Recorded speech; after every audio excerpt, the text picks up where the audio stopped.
There are 114 surahs in the Qur'an, but only one is the longest.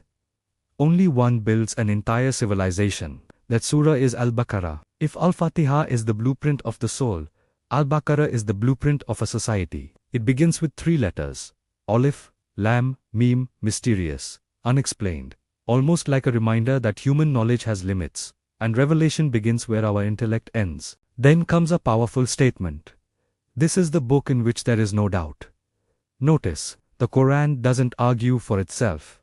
It declares certainty. Psychologically, certainty stabilizes the human mind. Neuroscience shows that chronic uncertainty increases stress hormones, but conviction reduces inner chaos. Faith is cognitive stability. Then, Surah Al-Baqarah divides humanity into 3 groups: believers, disbelievers, and hypocrites, not by race, not by wealth, but by their response to truth. This is profound. Your identity isn't what you own. It's how you respond to guidance. Then comes the story of Adam. Knowledge was given to him, and with knowledge came responsibility. Modern research shows that awareness increases moral accountability. The more you know, the less excuse you have. Al-Baqarah constantly repeats one theme: knowledge without obedience destroys nations. It tells us about the children of Israel. They had revelation and miracles, but they lacked surrender, and slowly, their hearts hardened. Science today shows something similar. When a person repeatedly ignores truth, the brain forms resistance patterns. The conscience weakens. The Quran said it centuries ago.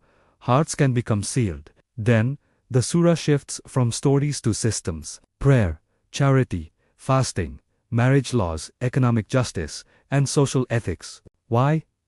Because spirituality without structure collapses. Modern sociology confirms that values only survive when supported by systems.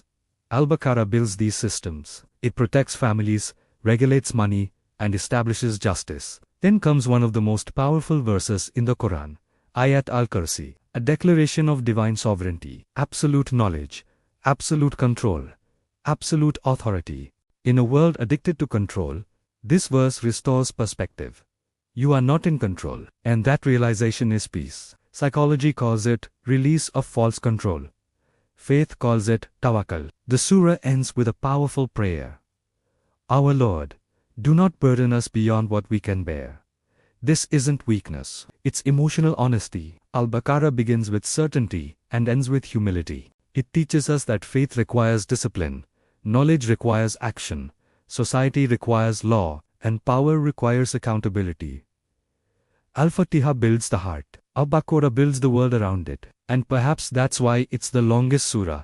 Because building a civilization takes more than inspiration. It takes commitment. This is Surah Al-Baqarah. Not just a chapter, but a constitution for the believer.